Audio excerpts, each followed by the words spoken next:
ಮಿತ್ರರೇ ನಮಸ್ಕಾರ. ಮಿತ್ರರೇ, ತಮ್ನೈಲ್ ಹೆಡ್ಡಿಂಗ್ ನೋಡಿ ನಿಮಗೆ ಆಶ್ಚರ್ಯ ಆಗಿರಬೇಕು. ಏನು ಮೊನ್ನೆ ತಾನೇ ಟ್ರಂಪ್ ಇರಾನನ್ನು ಉಡಾಯಿಸ್ತೀನಿ, ಇರಾನನ್ನು ವಶಕ್ಕೆ ಪಡಿತೀನಿ, ವೆನಿಜುವೆಲಾ ರೀತಿಯಲ್ಲಿ ಮಾಡಿಬಿಡ್ತೀನಿ ಹೀಗೆಲ್ಲ ಹೇಳ್ತಾ ಇದ್ರಲ್ಲ, ದಿಢೀರ್ ಅಂತ ಡೀಲ್ ಆಯ್ತಾ? ಅದು ಹೇಗೆ ಸಾಧ್ಯ ಅಂತ ನಿಮಗೊಂದು ಪ್ರಶ್ನೆ ಬರ್ತಾ ಇರಬಹುದು. ಆದರೆ ಟ್ರಂಪ್ ಹೇಳ್ತಾ ಇದ್ದಾರೆ, ಒಳ್ಳೆ ರೀತಿಯಲ್ಲಿ ಡೀಲ್ ಆಗ್ಬಿಟ್ಟಿದೆ, ಈ ಯುದ್ಧ ಅಂತ್ಯ ಆಗ್ಬಿಡ್ತು ಅನ್ನುವ ರೀತಿಯಲ್ಲಿ ಟ್ರಂಪ್ ಮಾತನಾಡ್ತಾ ಇದ್ದಾರೆ. ಕೇವಲ ಟ್ರಂಪ್ ಅವರೇ ಹೇಳಿಕೆ ಕೊಟ್ಟಿದ್ರೆ ನಾನು ಈ ವಿಡಿಯೋ ಮಾಡ್ತಾ ಇರಲಿಲ್ಲ, ಖಂಡಿತವಾಗ್ಲೂ ಅಷ್ಟೇ. ಯಾಕೆಂದರೆ ಟ್ರಂಪ್ ಅವರ ಮಾತಿಗೆ 3 ಕಾಸಿನ ಬೆಲೆ ಇಲ್ಲ. ಬಹಳ ಆಶ್ಚರ್ಯಕರ ರೀತಿಯಲ್ಲಿ ಇರಾನ್ ಅದಕ್ಕೆ ಧ್ವನಿಗೂಡಿಸಿದೆ. ಹೌದು, ಡೀಲ್ ಆಗ್ತಾ ಇದೆ, ಆದಷ್ಟು ಶೀಘ್ರದಲ್ಲೇ ರಿಮೋಟ್ ಸಿಸ್ಟಮ್ ಮೂಲಕವಾಗಿ ನಾವು ಸಹಿ ಹಾಕ್ತೀವಿ ಹೀಗಂತ ಇರಾನ್ನಿಂದ ಹೇಳಿಕೆ ಬಂದಿದೆ. ಈ ಹಿನ್ನೆಲೆಯಲ್ಲಿ ಈ ವಿಡಿಯೋ ಮಾಡ್ತಾ ಇದ್ದೀನಿ. ಆದರೆ ಇದೆಲ್ಲದರ ನಡುವೆ ಇಸ್ರೇಲ್ ಮಾತ್ರ ಅಂತರವನ್ನ ಕಾಯ್ದುಕೊಂಡಿದೆ. ಈ ಡೀಲ್ಗಾಗ್ಲಿ ಈಗಾಗ್ತಾ ಇರುವಂತಹ ಬೆಳವಣಿಗೆಗಳಿಗಾಗ್ಲಿ ನಮಗಾಗ್ಲಿ ಯಾವುದೇ ರೀತಿಯಲ್ಲೂ ಸಂಬಂಧ ಇಲ್ಲ ಅಂತ ಇಸ್ರೇಲ್ ಹೇಳ್ತಾ ಇದೆ. ಆದರೆ ಈ ಬೆಳವಣಿಗೆಯಿಂದ ಭಾರತ ಮಾತ್ರ ಸ್ವಲ್ಪ ನಿಟ್ಟುಸಿರು ಬಿಡ್ತಾ ಇದೆ. ಏನೋ ಒಳ್ಳೇದಾಗಬಹುದು ಅನ್ನುವಂತಹ ನಿರೀಕ್ಷೆ ಮೂಡಿದೆ. ಇದೆಲ್ಲದರ ಬಗ್ಗೆ ಈ ವಿಡಿಯೋದಲ್ಲಿ ನಿಮಗೆ ಡೀಟೇಲ್ ಆಗಿ ತಿಳಿಸ್ಕೊಡುವಂತಹ ಪ್ರಯತ್ನ ಮಾಡ್ತೀನಿ. ನೀವು ಈ ವಿಡಿಯೋನ ಕೊನೆವರೆಗೂ ಮಿಸ್ ಮಾಡದೆ ನೋಡಿ. ಮೊನ್ನೆ ಇರಾನ್ ಮತ್ತು ಅಮೆರಿಕದ ನಡುವೆ ಇನ್ನೇನು ಯುದ್ಧ ಶುರುವಾಗೇ ಬಿಡ್ತು ಅನ್ನುವಂಥ ಸನ್ನಿವೇಶ ಸೃಷ್ಟಿಯಾಗಿತ್ತು. ಅಮೆರಿಕ ಕೂಡ ಇರಾನ್ ಮೇಲೆ ದಾಳಿ ಮಾಡಿತ್ತು, ಇರಾನ್ ಕೂಡ ಪ್ರತಿದಾಳಿಯನ್ನ ಮಾಡಿತ್ತು. ಅದೆಲ್ಲ ಆಗ್ತಿದ್ದ ಹಾಗೆ ಟ್ರಂಪ್ ಅವರು ತನ್ನದೇ ಸ್ಟೈಲ್ನಲ್ಲಿ ಎಚ್ಚರಿಕೆಯನ್ನ ಕೂಡ ಕೊಟ್ಟಿದ್ರು. ನಾವು ಇರಾನ್ನ ದ್ವೀಪಗಳನ್ನು ವಶಕ್ಕೆ ಪಡಿತೀವಿ, ಬಹಳ ದೊಡ್ಡ ದಾಳಿಯನ್ನು ಮಾಡ್ತೀವಿ, ವೆನಿಜುವೆಲಾಗೆ ಯಾವ ಪರಿಸ್ಥಿತಿ ಬಂತೋ ಅದೇ ಪರಿಸ್ಥಿತಿ ಇರಾನ್ಗೂ ಬರುತ್ತೆ, ಇರಾನ್ನ ಆಯಿಲನ್ನು ನಾವು ಕಂಟ್ರೋಲ್ ಮಾಡ್ತೀವಿ ಹೀಗೆಲ್ಲ ಟ್ರಂಪ್ ಸ್ಟೇಟ್ಮೆಂಟ್ ಕೊಡೋದಕ್ಕೆ ಶುರು ಮಾಡಿದ್ರು. ಇನ್ನೇನು ಅಮೆರಿಕ ಬಹಳ ದೊಡ್ಡ ದಾಳಿಯನ್ನು ಇರಾನ್ ಮೇಲೆ ಮಾಡಿಬಿಡುತ್ತೆ ಅನ್ನುವಂಥ ಸನ್ನಿವೇಶ ಸೃಷ್ಟಿ ಆಗ್ತಿದ್ದ ಹಾಗೆ ಟ್ರಂಪ್ ಅವರು ಯೂಟರ್ನ್ ಅನ್ನು ತೆಗೆದುಕೊಂಡಿದ್ರು. ಇರಾನ್ ಕೂಡ ಹೇಳಿತ್ತು, ದಾಳಿ ಮಾಡೋದಾದ್ರೆ ಮಾಡಿ, ನಾವು ಒಂದು ಕೈ ನೋಡ್ಕೊಂಡ್ಬಿಡ್ತೀವಿ. ಯಾಕೆ ಅಂತಂದ್ರೆ ನಮ್ಮ ತೈಲ ಸಂಪತ್ತಿನ ಮೇಲೆ ನೀವೇನಾದರೂ ದಾಳಿ ಮಾಡಿದ್ದೆ ಆದರೆ ಇಡೀ ವಿಶ್ವದ ತೈಲ ಸಂಪತ್ತನ್ನು ನಾವು ನಾಶ ಮಾಡ್ತೀವಿ, ಇಡೀ ವಿಶ್ವದ ತೈಲ ಮಾರುಕಟ್ಟೆಯೇ ಧ್ವಂಸ ಆಗಿ ಹೋಗುತ್ತೆ ಅಂತ ಇರಾನ್ ಎಚ್ಚರಿಕೆ ಕೊಟ್ಟಿತ್ತು. ಅದರ ಅರ್ಥ ಏನು ಕೇಳಿದ್ರೆ, ಕತಾರ್, ಸೌದಿ, UAE ಅಲ್ಲಿರುವಂತಹ ತೈಲಾಗಾರಗಳನ್ನು ನಾವು ನಾಶ ಮಾಡ್ತೀವಿ, ಅದಕ್ಕೆ ನಾವು ರೆಡಿ ಆಗಿದ್ದೀವಿ ಅನ್ನುವಂಥ ಮೆಸೇಜನ್ನು ಇರಾನ್ ಪಾಸ್ ಮಾಡಿತ್ತು. ಇಡೀ ಜಗತ್ತಿನಲ್ಲಿ ತಲ್ಲಣ ಸೃಷ್ಟಿ ಆಗ್ಬಿಟ್ಟಿತ್ತು, ಮಾರುಕಟ್ಟೆಯಲ್ಲಿ ಸಿಕ್ಕಾಪಟ್ಟೆ ಫ್ಲಕ್ಚುಯೇಷನ್ ಆಗೋದಕ್ಕೆ ಶುರುವಾಗಿತ್ತು. ಅದೇ ಸಂದರ್ಭದಲ್ಲಿ ಟ್ರಂಪ್ ಇದ್ದಕ್ಕಿದ್ದಂತೆ ಕಂಪ್ಲೀಟ್ ಯೂಟರ್ನ್ ಅನ್ನು ತೆಗೆದುಕೊಂಡು ನಾವು ದಾಳಿ ಮಾಡೋದಿಲ್ಲ, ನಾವು ದಾಳಿಯನ್ನು ಸ್ಥಗಿತಗೊಳಿಸಿದ್ದೀವಿ ಅಂತ ಸ್ಟೇಟ್ಮೆಂಟ್ ಕೊಡ್ತಾರೆ. ಈಗ ಟ್ರಂಪ್ ಹೇಳ್ತಾ ಇದ್ದಾರೆ, ದಾಳಿ ಮಾಡೋದಾಗಿರಲಿ, ಡೀಲ್ ಫೈನಲ್ ಆಗ್ಬಿಟ್ಟಿದೆ, ಅಮೆರಿಕ ಇರಾನ್ ಜೊತೆಗೆ ಅತ್ಯುತ್ತಮವಾದ ಡೀಲ್ ಅನ್ನ ಸಾಧಿಸಿದೆ, ಆದಷ್ಟು ಶೀಘ್ರದಲ್ಲಿ ಅದಕ್ಕೆ ಸಹಿ ಕೂಡ ಆಗತ್ತೆ, ಈ ಯುದ್ಧ ಮುಗಿದ ಅಧ್ಯಾಯ ಅನ್ನುವ ರೀತಿಯಲ್ಲಿ ಟ್ರಂಪ್ ಅವರ ಸ್ಟೇಟ್ಮೆಂಟ್ ಇದೆ. ಟ್ರಂಪ್ ಅವರಿಂದ ಈ ರೀತಿಯಾಗಿ ಹೇಳಿಕೆ ಬರೋದಕ್ಕೊಂದು ಕಾರಣ ಇದೆ. ಅಮೆರಿಕ ಮತ್ತು ಇರಾನ್ನ ನಡುವೆ ಮತ್ತೆ ಮಾತುಕತೆ ವೇಗವನ್ನು ಪಡೆದುಕೊಳ್ತಲ್ಲ, ಏನೋ ನೆಗೋಸಿಯೇಷನ್ ಶುರುವಾಗಿತ್ತಲ್ಲ, ಅದರ ನಡುವೆ ಈ ಇರಾನ್ನ ಮೀಡಿಯಾಗಳಲ್ಲಿ 14 ಅಂಶಗಳಿರುವಂಥ ಈ ಒಪ್ಪಂದದ ಒಂದು ಕರಡು ಪ್ರತಿ ರಿಲೀಸ್ ಆಗತ್ತೆ. ಅದರಲ್ಲಿ ಕೆಲವೊಂದಷ್ಟು ಅಂಶಗಳನ್ನು ಅವರು ಮೆನ್ಷನ್ ಮಾಡಿರ್ತಾರೆ. ಈ ಒಪ್ಪಂದದಲ್ಲಿ ಏನಿದೆ ಅಂತಂದ್ರೆ, ಎಲ್ಲಾ ಯುದ್ಧಕ್ಕೂ ಕೂಡ ಕದನ ವಿರಾಮ, ಅಂದ್ರೆ ಕೇವಲ ಇರಾನ್ ಮತ್ತು ಅಮೆರಿಕದ ನಡುವಿನ ಯುದ್ಧ ವಿರಾಮ ಅಲ್ಲ, ಅದು ಹೂತಿ ಮತ್ತು ಅಮೆರಿಕದ ನಡುವಿನ ಯುದ್ಧ ಆಗಿರಬಹುದು, ಇಸ್ರೇಲ್ ಮತ್ತು ಲೆಬನಾನ್ ಯುದ್ಧ ಆಗಿರಬಹುದು, ಎಲ್ಲದಕ್ಕೂ ಕೂಡ ಒಟ್ಟಿಗೆ ಯುದ್ಧ ವಿರಾಮವನ್ನು ಘೋಷಿಸುವಂತಹದ್ದು. ಜೊತೆಗೆ ಇರಾನ್ ವಿರುದ್ಧ ನೇವೆಲ್ ಬ್ಲಾಕೇಡ್ ಏನಿದೆ ಅದನ್ನ ಕಂಪ್ಲೀಟ್ ಆಗಿ ಅಮೆರಿಕ ತೆರವು ಮಾಡುವಂತಹದ್ದು. ಹಾಗೆ ತೈಲ ರಫ್ತು ನಿರ್ಬಂಧ ಇದೆಯಲ್ಲ, ಅದನ್ನ ಟೋಟಲಿ ಸಡಿಲಿಕೆ ಮಾಡುವಂತಹದ್ದು. ಇರಾನ್ ಯಾವ ದೇಶದ ಜೊತೆಗೆ ಬೇಕಾದರೂ ಮುಕ್ತವಾಗಿ ತೈಲ ವ್ಯಾಪಾರ ಮಾಡೋದಕ್ಕೆ ಅವಕಾಶವನ್ನು ಕಲ್ಪಿಸಲಾಗುತ್ತೆ. ಈ ರೀತಿಯಾಗಿ ಆ ಕರಡು ಪ್ರತಿಯಲ್ಲಿ ಉಲ್ಲೇಖ ಮಾಡಲಾಗಿತ್ತು. ಜೊತೆಗೆ ಇರಾನ್ನ $24 ಬಿಲಿಯನ್ ಹಣ ವಿದೇಶಗಳಲ್ಲಿ ಫ್ರೀಸ್ ಆಗಿದೆಯಲ್ಲ, ಅದನ್ನ ಅಮೆರಿಕ ಹಂತ ಹಂತವಾಗಿ ರಿಲೀಸ್ ಮಾಡ್ತಾ ಹೋಗುತ್ತೆ. ಭವಿಷ್ಯದ ಮಾತುಕತೆ ಏನಿದ್ರೂ ಕೂಡ ಅಣು ಒಪ್ಪಂದಗಳಿಗೆ ಕುರಿತಾಗಿ ಮಾತ್ರ ಇರುತ್ತೆ. ಬೇರೆ ಯಾವುದೇ ವಿಚಾರದಲ್ಲೂ ಅಮೆರಿಕ ಮತ್ತು ಇರಾನ್ನ ನಡುವೆ ಮಾತುಕತೆ ಆಗೋದಿಲ್ಲ. ಅಣು ವಿಚಾರಗಳು ಮುಂದಿನ ದಿನಗಳಲ್ಲಿ ಚರ್ಚೆ ಆಗುತ್ತೆ. ಹಾಗೆ ಇರಾನ್ನ ಕ್ಷಿಪಣಿ ಕಾರ್ಯಕ್ರಮಗಳು ಈ ಮಾತುಕತೆಯ ಭಾಗ ಆಗಿರೋದಿಲ್ಲ. ಇರಾನ್ ತನ್ನ ಫ್ರಾಕ್ಸಿ ಗುಂಪುಗಳಿಗೆ ಸಹಾಯ ಮಾಡುವ ವಿಚಾರಕ್ಕೂ ಕೂಡ ಅಮೆರಿಕ ತಗಾದೆ ತೆಗೆಯೋದಿಲ್ಲ. ಅಂದ್ರೆ ಈ ಎಲ್ಲ ಅಂಶಗಳನ್ನು ಹೊರಗಿಟ್ಟು ಒಪ್ಪಂದ ಆಗ್ತಾ ಇದೆ ಅನ್ನುವ ಅರ್ಥದಲ್ಲಿ ಇರಾನ್ನ ಸ್ಟೇಟ್ ಮೀಡಿಯಾ ಒಂದು ವರದಿಯನ್ನು ಪ್ರಕಟಿಸುತ್ತೆ. ಆ ಕರಡು ಪ್ರತಿ ಮತ್ತೆ ಟ್ರಂಪ್ ಅವರನ್ನ ಕೆರಳಿಸುತ್ತೆ. ಇಲ್ಲಿ ಮಿಸ್ಲೀಡ್ ಮಾಡುವಂತಹ ಕೆಲಸ ಆಗ್ತಾ ಇದೆ, ನಾವು ಚರ್ಚೆ ಮಾಡ್ತಾ ಇರುವಂತಹ ವಿಚಾರವೇ ಬೇರೆ, ಇರಾನ್ ಬಹಿರಂಗಪಡಿಸ್ತಾ ಇರುವಂತಹ ವಿಚಾರಗಳೇ ಬೇರೆ, ಅದಕ್ಕೂ ಇದಕ್ಕೂ ಸಂಬಂಧ ಇಲ್ಲ ಅಂತ ಟ್ರಂಪ್ ಅವರು ವಿಪರೀತವಾಗಿ ಸಿಟ್ಟು ಹೊರ ಹಾಕ್ತಾರೆ. ಇರಾನ್ಗೂ ಕೂಡ ಭಯ ಶುರುವಾಗುತ್ತೆ. ಟ್ರಂಪ್ ಬೇರೆ ಬೆದರಿಕೆ ಹಾಕಿದ್ರಲ್ಲ, ಮತ್ತೆ ಯುದ್ಧ ಶುರುವಾಗುತ್ತೆ, ಬಹಳ ದೊಡ್ಡ ಮಟ್ಟದಲ್ಲಿ ದಾಳಿ ಮಾಡ್ತೀವಿ, ಇರಾನ್ನ ದ್ವೀಪಗಳನ್ನೆಲ್ಲ ವಶಕ್ಕೆ ಪಡಿತೀವಿ ಅಂತ. ಹಾಗೆ ಅಮೆರಿಕ ಎಲ್ಲಾದರೂ ಎಕ್ಸ್ಟ್ರೀಮ್ ಸ್ಟೆಪ್ ಅನ್ನು ತೆಗೆದುಕೊಳ್ಳುತ್ತೇನೋ ಅಂತ ಹೇಳಿ ತಕ್ಷಣ ಇರಾನ್ನ ವಿದೇಶಾಂಗ ಸಚಿವ ಇದಕ್ಕೆ ರಿಯಾಕ್ಟ್ ಮಾಡ್ತಾರೆ. ಅವರ ಪ್ರತಿಕ್ರಿಯೆ ಇದೆಯಲ್ಲ, ಅದೇ ಈಗ ಜಗತ್ತಿಗೆ ಹೊಸ ಆಶಾವಾದವನ್ನು ಹುಟ್ಟಿಸಿರೋದು. ಯಾಕೆ ಕೇಳಿದ್ರೆ, ಇರಾನ್ನ ವಿದೇಶಾಂಗ ಸಚಿವರು ಹೇಳುತ್ತಾರೆ, ಮಾತುಕತೆ ಫಲಪ್ರದ ಆಗುವಂತ ಸಾಧ್ಯತೆಗಳಿದಾವೆ. ಒಂದು ವೇಳೆ ಡೀಲ್ ಯಶಸ್ವಿ ಆಗಿದ್ದೇ ಆದ್ರೆ, ಒಂದಷ್ಟು ಬದಲಾವಣೆಗಳು ಕೂಡ ಮುಂದಿನ ದಿನಗಳಲ್ಲಿ ಆಗಬಹುದು. ಅದೇನಾದ್ರೂ ಯಶಸ್ವಿ ಆಗಿದ್ದೇ ಆದ್ರೆ ನಾವು ಅದನ್ನ ಬಹಿರಂಗಪಡಿಸ್ತೀವಿ, ಸಾರ್ವಜನಿಕವಾಗಿ ಅದನ್ನು ಪ್ರಕಟಿಸಲಾಗತ್ತೆ ಎನ್ನುವ ಅರ್ಥದಲ್ಲಿ ಇರಾನ್ನ ವಿದೇಶಾಂಗ ಸಚಿವರು ಒಂದು ಟ್ವೀಟ್ ಮಾಡಿ ಹೇಳ್ತಾರೆ. ಇದನ್ನ ಟ್ರಂಪ್ ಅವರು ತನ್ನ ಟ್ರೂತ್ ಸೋಷಿಯಲ್ ನಲ್ಲಿ ಪೋಸ್ಟ್ ಮಾಡ್ತಾರೆ. ಯಾಕೆ ಅಂತಂದ್ರೆ ಇದು ಅಮೆರಿಕಾಗೆ ಬಹಳ ದೊಡ್ಡ ಜಯ. ಇಷ್ಟು ದಿನ ಅಮೆರಿಕ ಏನು ಹೇಳ್ತಾ ಇತ್ತು, ಮಾತುಕತೆ ಆಗ್ತಾ ಇದೆ, ಡೀಲ್ ಆಗ್ತಾ ಇದೆ, ಒಪ್ಪಂದ ಆಗಬಹುದು, ಒಪ್ಪಂದ ಆಗಿದೆ, ಹೀಗೆ ನಾನಾ ರೀತಿಯಲ್ಲಿ ಅಮೆರಿಕ ಸ್ಟೇಟ್ಮೆಂಟ್ ಕೊಡ್ತಾ ಇತ್ತು. ಆದರೆ ಇರಾನ್ ಮಾತ್ರ ಹೇಳ್ತಾ ಇತ್ತು, ನಮಗೂ ಅದಕ್ಕೂ ಸಂಬಂಧ ಇಲ್ಲ, ನಾವು ಯಾರ ಜೊತೆಗೂ ಮಾತನಾಡ್ತಿಲ್ಲ.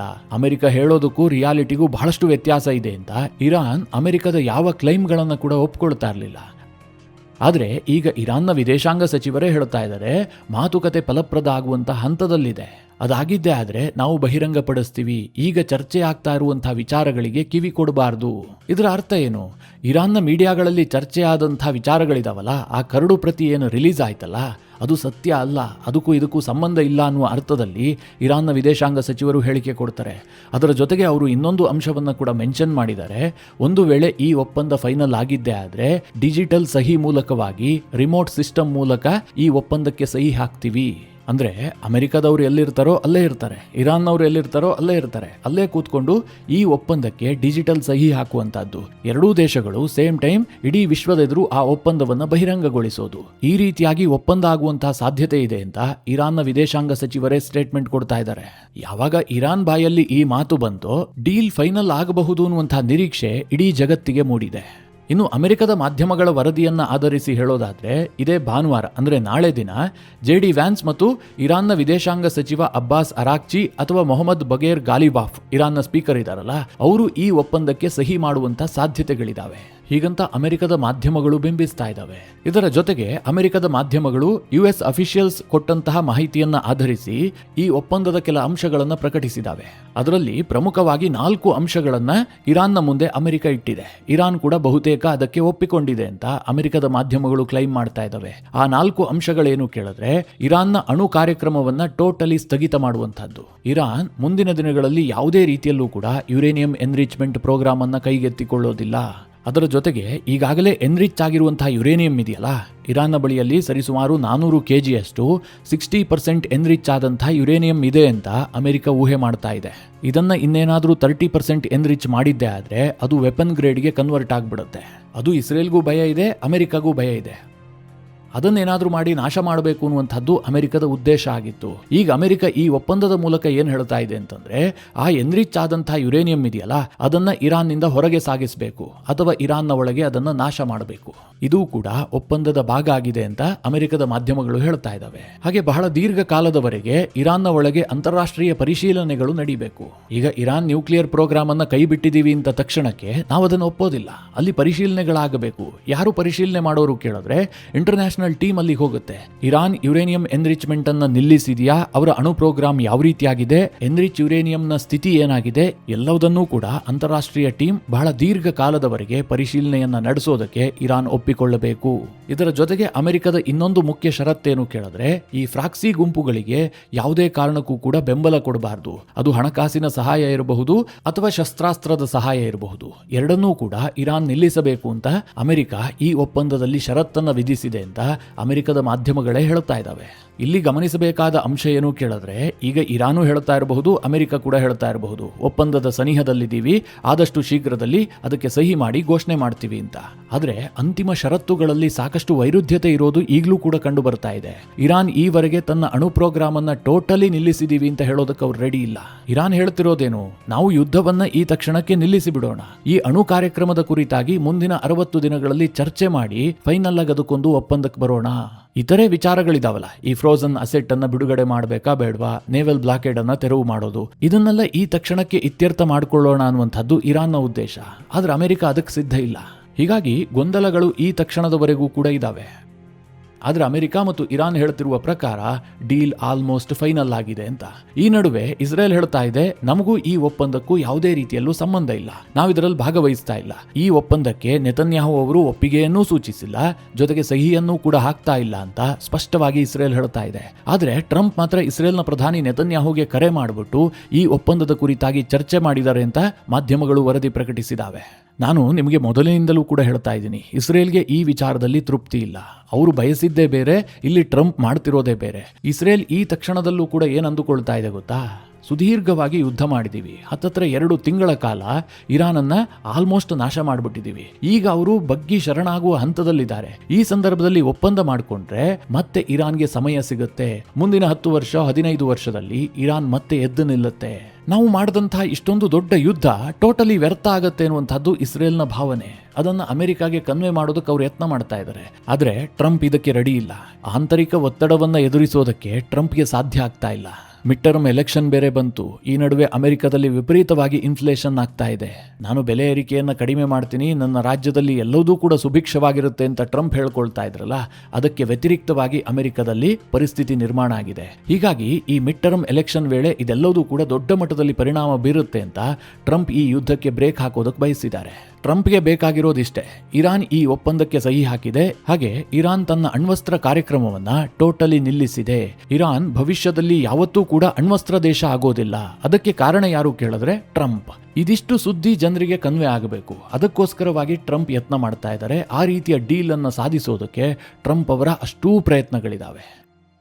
ಆದರೆ ಸದ್ಯ ಇರಾನ್ನ ಈ ಸ್ಟೇಟ್ಮೆಂಟ್ಗಳ ಕಾರಣದಿಂದಾಗಿ ಜಾಗತಿಕ ಮಟ್ಟದಲ್ಲಿ ನಿರೀಕ್ಷೆ ಮೂಡಿದೆಯಲ್ಲ, ಅದು ಯಾವ ಮಟ್ಟಿಗಿದೆ ಅಂತಂದರೆ ತೈಲ ಬೆಲೆಯಲ್ಲಿ ಇಳಿಕೆ ಆಗಿದ್ದನ್ನು ನೋಡಿದ್ರೆ ಗೊತ್ತಾಗುತ್ತೆ.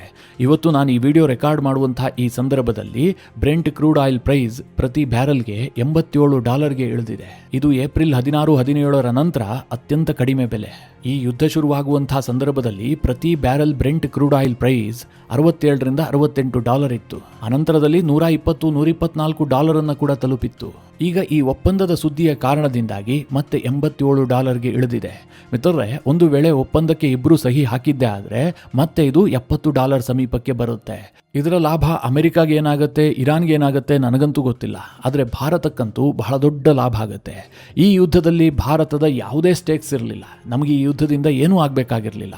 ಭಾರತ ಯಾರಿಗೂ ಸಪೋರ್ಟನ್ನು ಕೂಡ ಮಾಡಿರಲಿಲ್ಲ. ಆದರೂ ಕೂಡ ಈ ಯುದ್ಧಕ್ಕಾಗಿ ಭಾರತ ಬಹಳಷ್ಟನ್ನು ಕಳೆದುಕೊಂಡಿದೆ.